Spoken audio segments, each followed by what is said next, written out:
Greetings. Whoa. So today, guys, is our final Flashback Friday class working on bottom side control, fundamental bottom side control escapes. And really, kind of like, there's been two major themes, granted, I've been two classes, but there's two major themes that have presented themselves in this semester, which is number one, basically placing bone structure between myself and my opponent via the use of frames, right? What are frames? Frames are when I put bone structure between myself and my opponent. And a broader idea that pressure is not omnidirectional, right? A person can be very heavy down, they can be very heavy forward, they can be very heavy laterally, but they can't necessarily be super heavy in both at the same time. They can be very heavy in a diagonal, but they can't necessarily be very heavy down and forward and laterally and so on. So we've taken advantage of the fact that pressure is not omnidirectional throughout the semester. We took advantage of the fact that if their pressure is down, I'm going to be the race car zipping out from underneath of that downward pressure. If their pressure is going lateral, like towards our head, we're going to take advantage and cooperate with that pressure, and that's what's going to facilitate the reroll, and so on. Before I get into my lesson plan for today, I reckon I ought to ask, since this is our last side control escape class, does anybody have anything that they want to ask, anything they want to troubleshoot about side control, like a basic sort of like, well, what about this? You know, I encounter this problem, and what we've gone over so far doesn't address it. Does anyone have any sort of fundamental side control problems that they've run into that they would like to address? Only issue I have is like I said, Jeremy got one. Even when I frame, it's like he still can. I mean, I can keep the distance, like even with like Tony, like I can keep the certain distance, but they still, by the arms being long, they still can kind of wrap my head up. Yeah. So here, can I get you guys down? And I want you to facilitate the situation. Right. So even from here, like he still can clamp. Right. So a couple of things about that. Number one is you want to think about you get here and then open up. Right. So even though he can grab your head, if like Jeremy tried to put weight on that shoulder, it's like it's kind of not really. Excuse me. It's kind of not really there. Okay. Alternatively, what you might find me to be more useful is, let's say your hands have any class here, is if you can get your right elbow on the inside of his elbow, glue it to his ribs. And then same idea, kind of reaching up, finding that bone structure, and then elbow up by his neck. And so now Jeremy tries to get head control. It's going to be virtually impossible. And so this is, I think, kind of the ideal framing situation is the elbow and neck, which requires a little bit more proactively getting to it. Alternatively, okay, we go back one more time. So let's say as he passes or whatever, he's going to be trying, he's going to be trying to grab your head. Two hands go to that elbow, like it's morphin time, on your shoulders, elongating away, and then you just stiff on. As long as you glue his elbow to his ribs, it's like Jeremy, get heavy. It's like he can't really stabilize on top. So this frame right here is very strong. I like this a lot. And I use this a lot in this sort of, I think we talked about this a bit. This is kind of my chaos frame, which is this person passed kind of unexpectedly, you know, and so it's not like I've established a classic sort of elbow frame, but it's like I still put bone structure behind it. And I stack them down.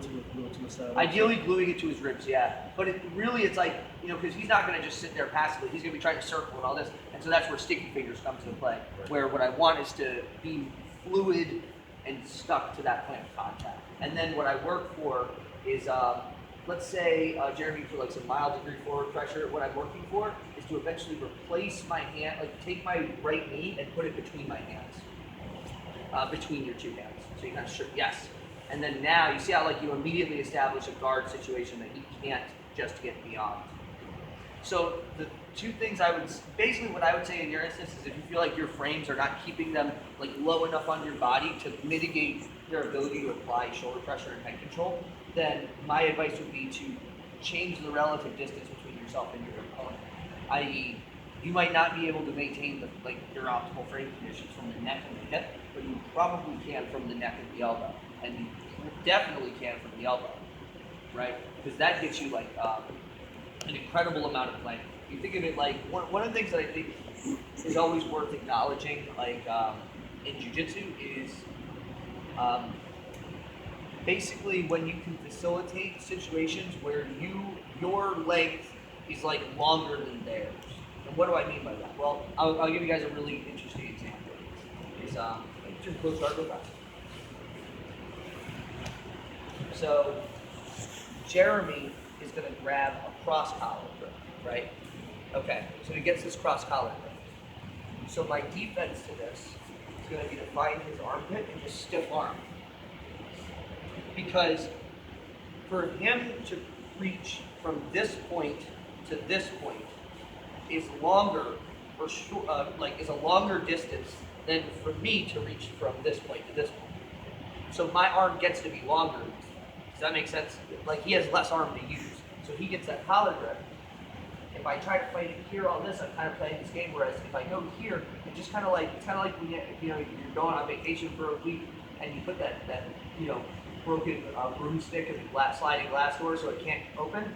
I'm just gonna put the broomstick in the sliding glass door. I find my fist in the armpit and I just elongate because I'm longer than him here, right? So set to side control.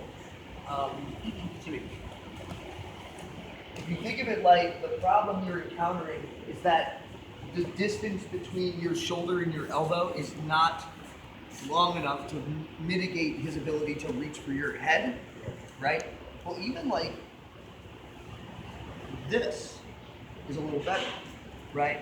I'm a little bit farther away from it, so he reaches for my head. He might reach for it, but it's like you're not really putting pressure on me, right?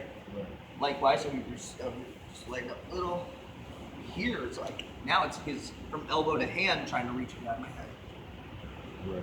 So I have a very huge advantage in the weight fight, and then there's some fun things you can do with this concept as well, because what will happen is he's going to get really aggressive trying to grab your head, and if he keeps trying to swing around and grab your head, it's like you kind of just redirect that momentum away. It's like some stupid force powers nonsense. It's like you couldn't force that to happen if you tried, but if they keep swinging, let's say you're down, 2 hands on my elbow, because it's like if he tries to just push my elbow over my back right now, it like wouldn't really work. You feel there's something there though, but if I keep trying to like catch him and right, it's like really quite easy to take him over there. And then in that same context, your Kimura is there as well, because what will happen is we're open guard, right? He passes suddenly, right? I'm here, he's chasing me. Ooh. Catch it. Like I just let him slip through. To catch the Kimura. But the key there is when you catch the Kimura, you have to commit. Immediately turn it. So let's say, yeah. Whatever. Pass. And you well, no, not yet. Wait. Oh, I couldn't hear. No, good. Do the elbow first. So we need 2 hands on the elbow. I'm here, and I'm chasing you down, trying to smash, and then when you see the moment, you catch the moment. Right. Boom. Yep, that's it. Yeah. Make a disrespect. Alright. But that, what I'm saying is like, at very least, plug, it's like the water's coming through the levee, it's just like sandbags. Ugh. I'll see you, buddy. I'll see you tomorrow. See you guys. Well, that's it. Right, just plug the sandbags in the thing, okay, and then if you see that opening, catch the Kimura, and then immediately commit to turning. Does that make sense? Why don't we play around with that? That's a good place to stop. So, just to quantify that, number 1 is he passes, and I'm aiming my frames here. So elbow and neck. And then same principles, knee glues to hip and I'm chilling. This is solid, okay? This is like, ideally, as far as being flat on my back, I think this is the best framing situation. I don't have as much, like, arm length as this, but this arm is taking really much out of the equation.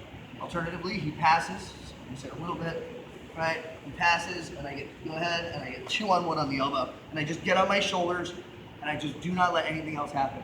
They'll even think, like, there's things that they'll think make sense, like they'll try to take them out or something, like take them out. It's like, but he doesn't have the control because he's at the end of my post. And then, if they keep chasing you at that control, slip through, catch the Kimura, and roll them over. Make sense, guys? Let's try it out, play around with it. 1, 2, 3.